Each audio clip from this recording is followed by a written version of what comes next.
Greetings, everybody. Welcome to TV Skywriter. I'm Pat Murray, your host. TV Skywriter is a bit of a funny name. I just happened to publish a community paper here in Durham, North Carolina. Excuse me, Durham, North Carolina, called the Durham Skywriter. So naturally, I call this TV Skywriter. So today, our guest, we have a very special guest, Jonathan Bender. If you're a basketball fan, you already know who that is. But I know I'm going to get caught up in his story, because it's really interesting. So first, I just want to thank the publicity people who set this up. I would like to thank Karen Hayhurst and Marilee Kern from Kern Communications for setting this up. I really thank you, because this is going to be a fun interview. Welcome to the show, Jonathan Bender. Thanks for having me. Very nice meeting you. And nice meeting you as well. Now here's the thing. Let's set this up. Not everyone that I know has followed basketball for a while. I'm in my 50s, and sometimes you kind of lose track of what's happening in sports. But why don't you tell us where you're from and how it was growing up in Mississippi? First off, I'm just very curious about that. I'm from a small town called Picayune, Mississippi. Just a couple, not a lot of people there. A couple red lights, and that's about it. Grew up there. Not really a big, played sports when I was young, but not real serious. Messed around with the basketball a little bit, had buddies that were playing. Had a guy come get me when I was about 14, 15, come and recruit me from my home. He was an AAU traveling coach, took me around and marketed me out to the basketball world and the basketball scene, and everything just started. Explain that for those of us who don't know. Is that like a high school level league or something? Yeah, it's a summer league it's like AAU, yeah, for high school athletes, high school basketball players. And we went around to different tournaments in different states and competed. So even though you're from a small town, I read on the internet it's like 10,000, one high school.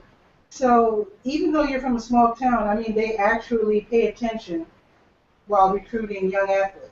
Well, it doesn't matter where you're from. You can be from a town with 500 people. They're going to find you. It's their job to recruit and find those guys. And it's definitely big talent in the South in those small cities. So they're always keeping their eye on you one way or the other. Mm-hmm. So how did you get good enough? You said you're just kind of messing around. So how did you get good enough to even be noticed? My brother would play, and I think I had just God-given talent. I was very athletic. And I had a big growth spurt, grew up to about 6'10", 6'11". I was about 16, and was very athletic, could shoot the ball, and talent. So scouts really searched me out. Mm-hmm. So at what point? Now I'm from Chicago, so your experience is unbelievable to me. So at what point did you realize? There must have been a time when you realized you were the man. I mean, you had one newspaper in town, you had one high school. I'm imagining all the attention is focused on you at age 16. Yes, it's just like having a new product. So, my AAU coach took me around a different tournament, so I was able to expose my skills to the world. And when the world knows about you, then everybody starts rushing in. So, got hundreds of letters from colleges, had scouts following me, scouting, just, trying to get me to come to their schools, and eventually started having NBA scouts at the games. Wow. So it kind of escalated, standing room only at games, people all outside, so it was a pretty nice experience.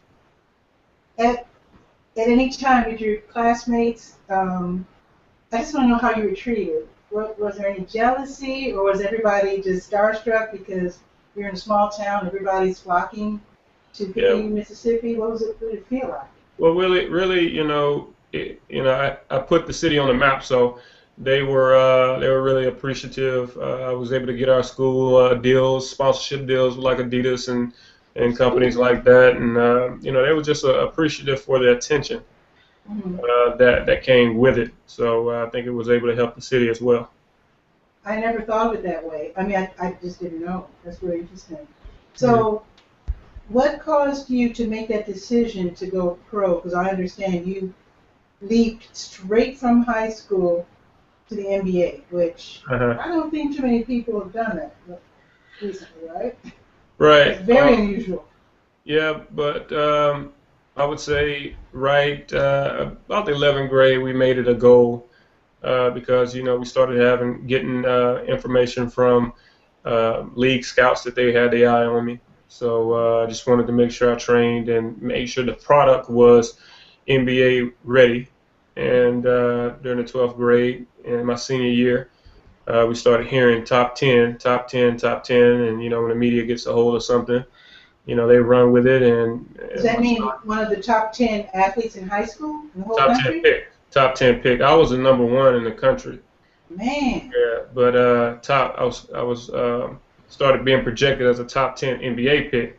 So that Oh, was man. over, that's over all the colleges, and I'm in high school at the time. So Man. once we started hearing that, we started really planning for it and thinking, and when the time came around, we went ahead and declared. So I'm curious how big your family is. Do you have brothers and sisters and two parents? Or? Yes, I have two siblings, one brother, one sister, both older. My mother and my father died when I was 12. Oh. Um, and grandmothers, uncles, we got a Southern Mississippi family. All right. Yeah. So what do they think? I mean, you're just a kid, and all of a sudden, people are dangling, I'm sure, dollar bills in front of you, and you're thinking of the NBA. I mean, it's crazy. Yeah, so I mean, it's a crab in a barrel situation. When you're coming from a family, especially a young African American coming from, poverty area, not really any examples of any type of wealth. Nobody that had did anything really of super significant. So coming out of there was a crab in a barrel effect, and it was just everybody wanted to be a piece of the hype, pretty much. I bet. So how did you? I don't know how it works. I mean, how did you sign with the Pacers? Is it like you said you were number one? So does that mean that they drafted you first? Well, I was number five. I was number five. Okay. Yeah, so I went and you try out. You not really try out. You let them see you. So you go and you go to these different workouts, and the workouts can last 10 minutes. They can last 30 minutes. So all they need to do is see the talent. So I went around. Were they testing your shot and seeing how strong you are? And yeah, they test your shot, really your skill. They're able to, depending on who's watching, they're able to assess if you're going to be good for the team or not, and if you're going to be worth their pick. Okay. So, I went out and did a couple of those. So at 6, you said 6'10", so is that what was your position, forward? I played guard. I played shooting guard and small forward. Okay. Which should you prefer? Because shooting guard, that requires a bit more movement, doesn't it? Yes. Going down the court, yeah. So which should you prefer? Either one. I mean, I went through. I played multiple positions, so I was very athletic. Could shoot the ball, could defend, and could jump. So I was able to really do a facet of a few things. So. Awesome. So 1 week you're in Mississippi, and then the next week you're in Indianapolis, right? Right. How did that feel? I mean, first off, leaving the family, I guess that wasn't too easy. It was, because I was accustomed to traveling already throughout the summer, going to all the different camps and stuff. So going there was just like, I mean, everybody's going from being a senior over to college. It was sort of like me going to college but not going to school. So I went off and I went straight to work. Put it like that. Wow. Now, fitting in with the NBA, I'd like to know what kind of adjustment did you have to make? Not just in terms of the game, because I know the game was probably far more intense than you ever experienced, right? Yeah, the game was slower, but it was more about angles, and they were professionals, so they knew exactly what they were doing. So I had to learn a couple of tricks of the trade, learn to slow down. Definitely had to get stronger, and definitely learn a routine, how to work out on your own. You don't really need anybody to push you at that level. You don't have to have anybody telling you, hey, meet me here this time. This is your time to train. No, you gotta have everything on your own. Yeah, and you eat and schedule everything. So were you like what, 18, 19? Yeah, 17, 18. Wow, that's amazing. Okay, I'm gonna ask you one more question about your pro career. I have to ask you, as a person who never met an NBA player, What did it feel like to get your first paycheck? Because I can imagine it's sizably larger than any paycheck that I've ever seen. I'm just wondering, a Um, small town kid, you get your first paycheck. What did it feel like? Just looking at the zeros. I mean, it felt pretty good. You know, you go out and you do foolish things. So I went out But and you had bought. fun though. You gotta have a little fun. Yeah, yeah, absolutely. You had some fun with it. Mhm. So, went out and took care of a couple people, and bought the fam a couple cars and mom a house. Norm. I was gonna ask you that because on TV they always say they're gonna buy their mom a house. So you Yeah, did do that. yeah, That's cool. In Mississippi, or did you all yes. did they move, or they stayed in town? Well, my mom stayed in Mississippi for a while. Then she moved up to Indianapolis. Okay, okay. Oh, that's right, because they had to follow you. Hmm. Okay, that makes sense. Because you were still just, for the most part, just a kid. Right. Now, as you're progressing, okay, you're in the NBA, you're playing, probably playing and beating my team, the Bulls. Um, no, wait a minute. Wait a minute. Wait a minute. The Pacers, did you play the Bulls a lot? Yes. I have to ask you, did you beat them a lot? Yeah, we did. Okay, that's okay. Okay, we'll go on, and that's fine. That's fine. So your knee starts giving you some problems, Hmm. and I'm wondering, did something pop? Did you feel some weakness, or what was happening with your knee? No, it was just wear and tear. From my early days, I found out later on that back in, I say about 2005, that I wasn't really supposed to do strenuous activity through my growth spurt. I grew about 6 inches in one summer. So it chipped away a lot of bone, started going down the wrong path. Mm. So fast forward to 2005 is when I really started having some problems, and they had to go in and remove the rest of the cartilage out of my knee. So I was bone on bone for, the rest of my life pretty much. So was it your right knee or your left knee? It's my left knee. So you use that more for pushing off? You use both of them for pushing off. Yeah, yeah. Yeah. So was there a lot of pain involved, or did you just have to adjust your game? And I mean, were you able to keep playing for a Yeah. while at least and making adjustments? Yeah, I rehabbed for a couple years and Mhm. was back and forth in the lineup and out of the lineup. I could only play for 15, 20 minutes at a time.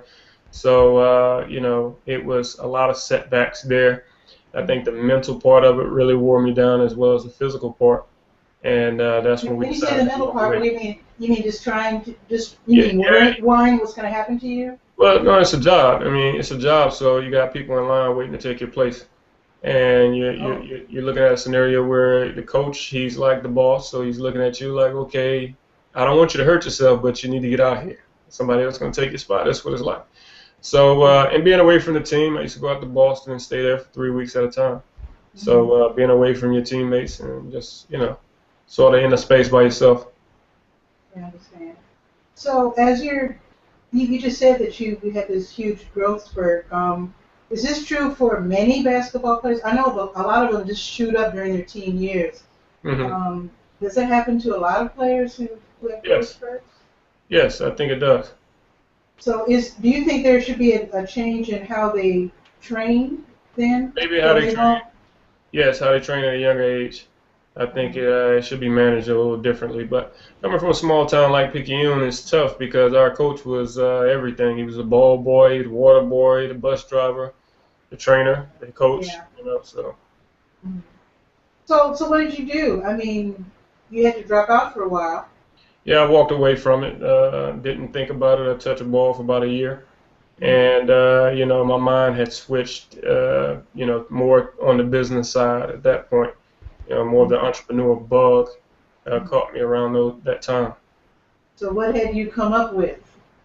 Well, I wanted to come up with some business opportunity that I could, exercise for the long portion of my life, and to build a legacy and to build some capacity.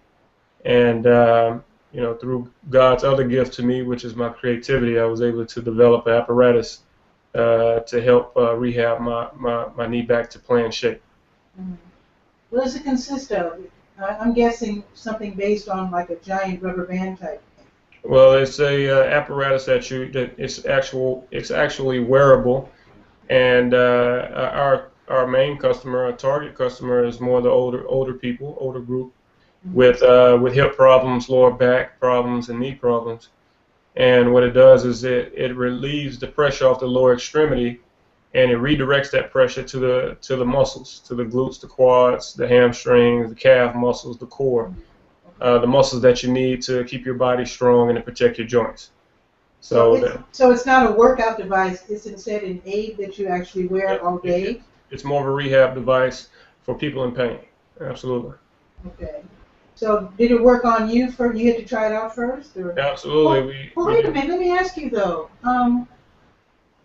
Did you have to study how the knee and the leg works in terms of all those muscles and tendons and all that? Did you have to study up on that? I feel like I'm a doctor now because I worked with some of the best therapists the Pacers could pay for. I worked with them for years, so I had to learn something from them as far as muscle groups and body mechanics and things of that nature. So I knew a little bit about how the body worked and how the muscular structure was supposed to be and what muscles needed to be engaged to protect certain joints. So I used that little bit of knowledge when developing this product. So how did you come up with the prototype? I know when you make an invention, you have to create a prototype of some sort. Yeah. How did you do that? So it came to my head, and I just, went up to CVS and Walmart and grabbed some bands and some duct tape, some, a belt and some ankle braces. Put this contraption together that looked like a piece of crap, but it worked. But did it work? It worked very well, and that was the biggest point. So. Okay. So how long does it take? I mean, I don't know too many people who invented anything. How long does it take from creating the idea, then creating the prototype, and then creating something that's real that you can take to the market? Okay. For a person who absolutely has no resources and has no example, and that is just going pure off of desire and consistency, it took me 6 years, right? But now if you ask me today, it would probably take me 2 weeks. Wow. What's the big difference? The big difference is the connections, having someone that can manufacture, having the right seamstress that can take your idea and put it together, or knowing where to go and take your idea and bring it and get it out of your head and bring it into a model, actual working model. So, and it depends on how complex it is as well. Okay. Even though you did say that, what's it? It's called the JB Intensive Trainer, right? Right. Okay. So even though you said it's for older people, what about those athletes who need some help with their needs? No, they can definitely use it as well, but we have gotten instant results from our older customers because they get instant results as soon as they put the device on, because most of them are suffering from sciatica, pain in their back, lower back, from not having really a strong core. They're bent over a little more, so it helps straighten them up and, helps them with that pelvic tilt. But for the athlete who's rehabbing to get back, this is something that formulates and kind of adjusts to their natural movement. So they're able to take the pressure off those joints and really fire those muscles while they're going through their actual movements that adapt to their sport. So it definitely helps them right off the bat. And again, just so that I can understand, because I haven't seen it in person, this is something that you wear. This is something that, it's not like the athlete would put it on for a while and then take it off and go play. He's wearing it while he's playing. No, well, not really while he's playing. He can do it while he's going through certain movements that are comparable to game movements. Okay. So out on the field doing shuffles, or if you're a baseball player and you normally in practice you would go and catch ground balls, you can do that and rehab yourself at the same time. It's kind of like you're retraining your muscles in a way, isn't it? Right. It's like wearing a physical therapist. Put it like that. Oh, okay. I like that. I like how that sounds. Okay. So were you able to make a comeback yes. after having created this invention? So after 4 years of being out, I came back to the Knicks, and They did tests on me, ran tests on me, and I ended up having the strongest lower extremity on the team after Huh. 4 years of being out. So that was a great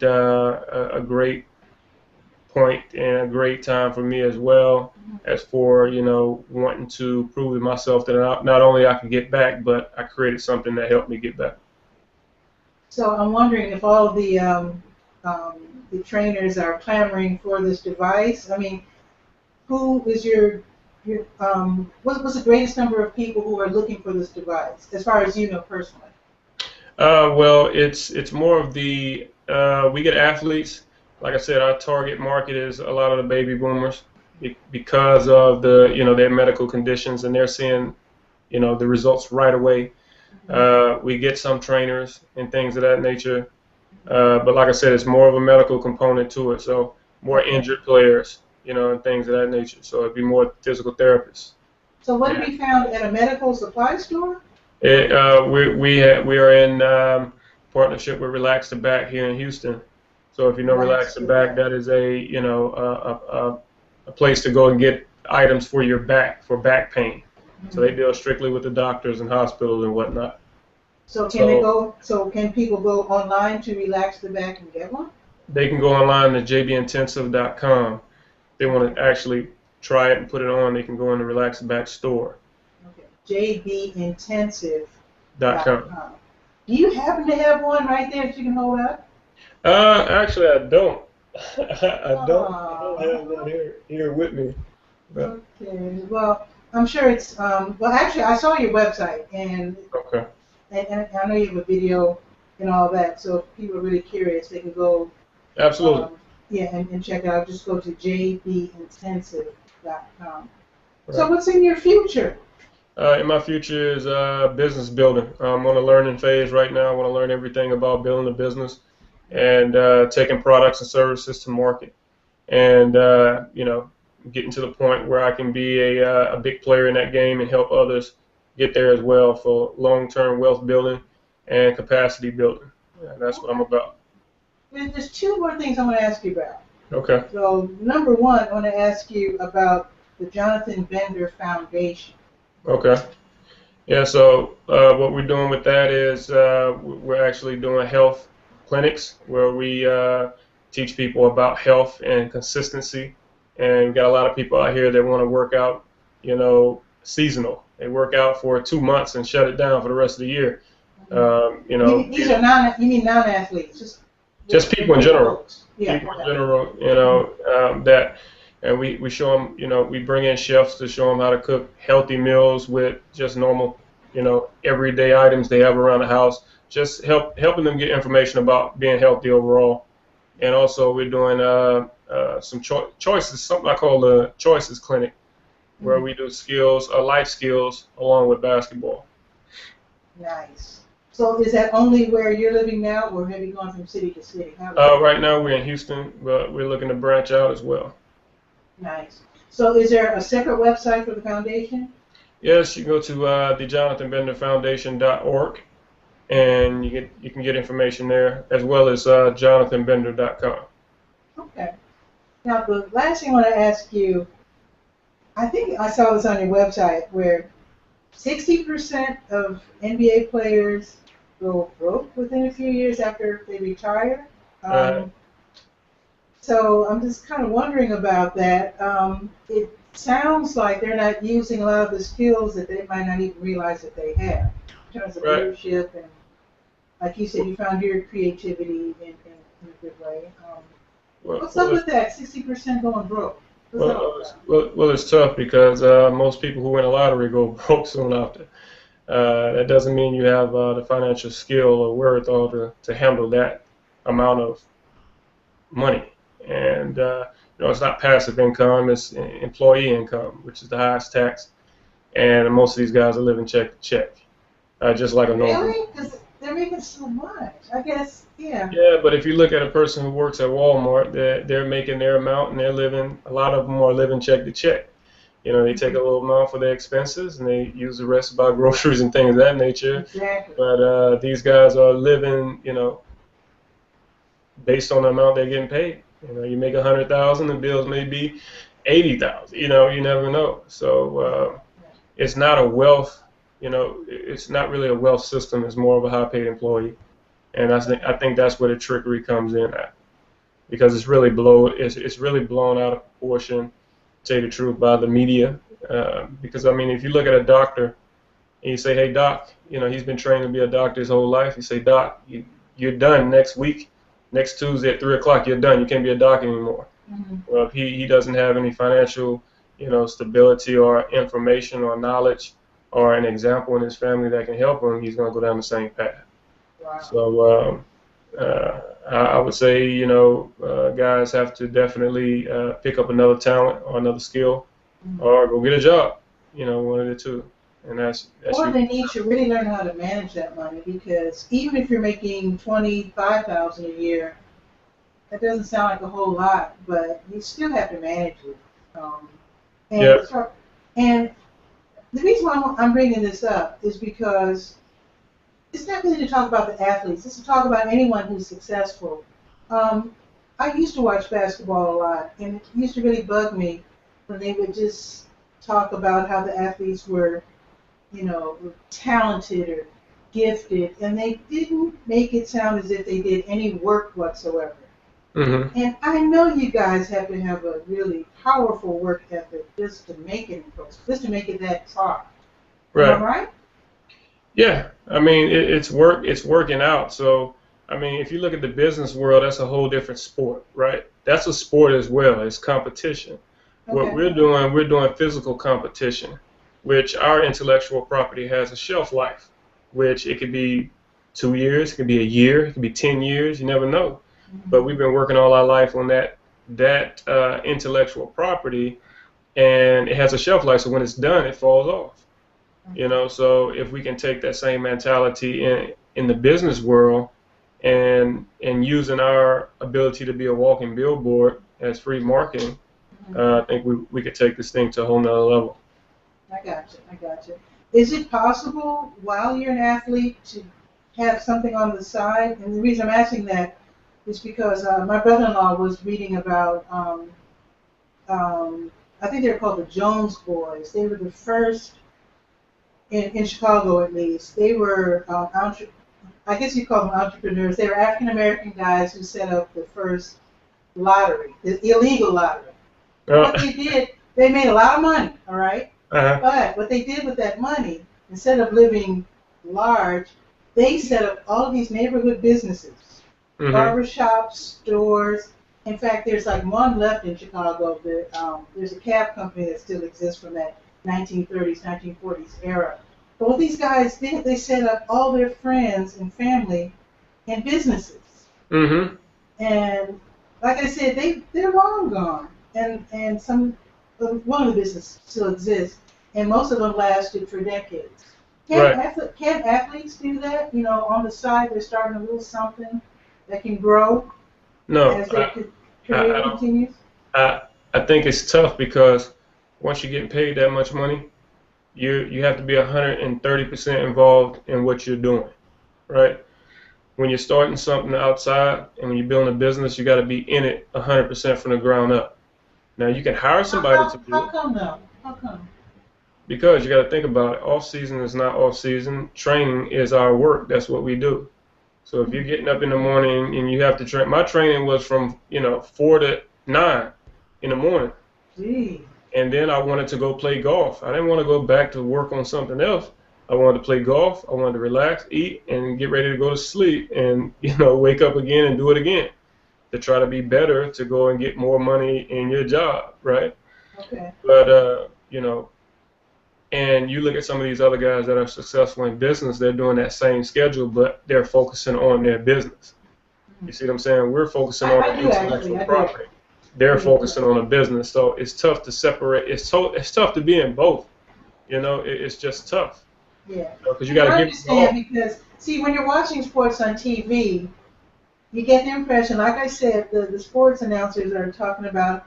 They make it sound like it's easy. You just get up and play ball, and it's kids and you're having fun, but then you're right.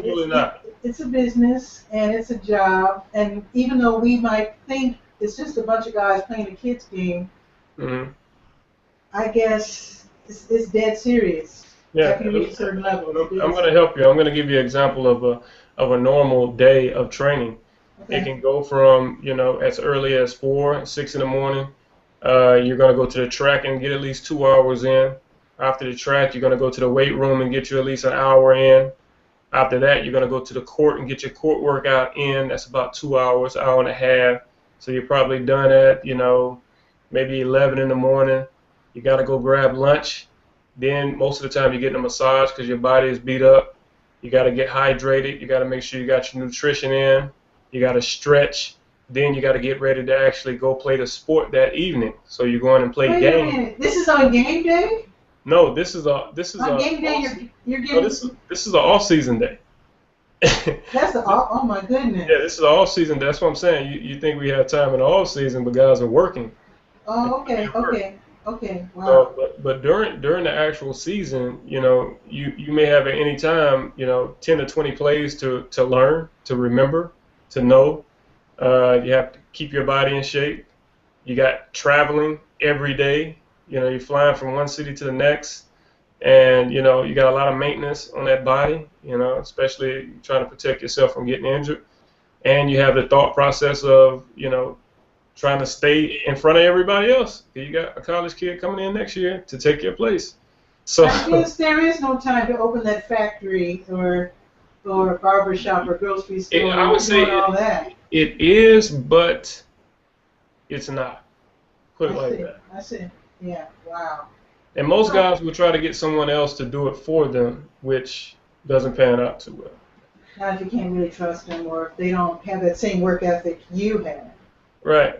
And at the end of the day, you want that knowledge. So when you go and do something, you need to have your feet in the dirt and learning it. Otherwise, you're passing the knowledge on to that guy you hired, and kind of held captive to him. Yeah.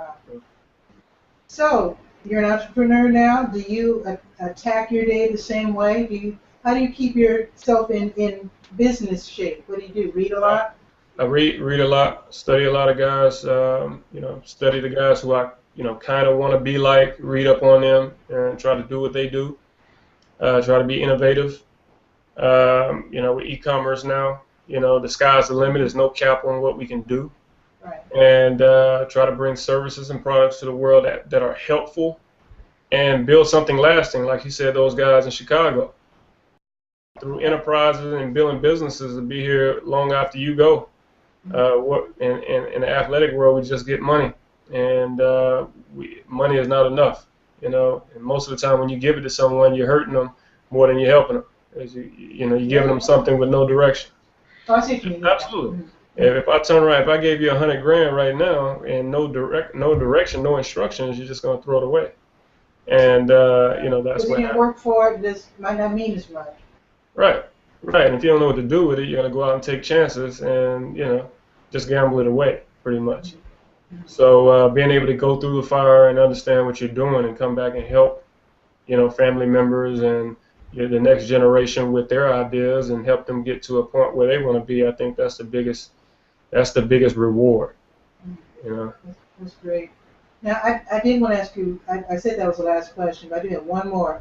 Okay. And again, it's about that growth spurt you mentioned. I remember when I was in high school, I went to Kenwood High School in Chicago, and I do remember freshman year, there was this guy. He was like this super basketball. I don't remember his name. That was a long time ago. It was like 1973. Uh-huh. So, no, wait, I graduated in 73. I'm sorry, it's like 69. Anyway, here's the thing. This guy was a super basketball player, but he couldn't play. He had this terrific growth spurt. This is exactly what you're talking about. He had to wear braces on his knees, I remember. He kept trying to play, and he had to give it up again. Mm-hmm. So obviously this happens a lot, and I'm just wondering, is there a way, besides in addition to your device, JB Intensive Trainer, should coaches be retrained on how to deal with these athletes who are putting on weight and height at such a rapid pace? Is there a way to retrain them so that the players don't hurt themselves? Well, most of the time in high school, the schools are not going to have a real intense, super educated, trainer. That's outside of the coach, a trainer, to make sure they're trained properly, that their quads are built up and their glutes are built up to protect those knees, and to make sure that they're stretching well and just doing all the right things to protect them. So that's the main thing, just making sure that the bottom trunk is strong, that core and that lower extremity is super strong to protect those joints. And still, you're going to have those guys who have those big growth spurts. There's really nothing you could do. So I guess it's up to the individual. Yeah, maybe they should just read up on it and just, I guess it's part of the way they work out, I guess, right? Yes. Okay, well, Mr. Jonathan Bender, it's been really great talking with you. I learned a lot. I hope everyone watching learned a lot as well. So if you're interested in his product, just check out jbintensive.com. The device is the JB Intensive Trainer. And I can't wait to go online again and take a look at it so I can get more familiar with it. Because I actually know a few people with some pretty big knee problems. They could probably use it. Okay. Seriously. That's our site. And again, your foundation is jonathanbenderfoundation.org, right? Right. Okay, well, thanks again, Mr. Bender. Thank you. Absolutely. And folks, hope you enjoyed the show. If you want to be a guest on TV Skywriter, just drop me a line. Durham, Skywriter at gmail.com. My name is Patricia Murray. See you next Sunday. Have a great week. Ciao.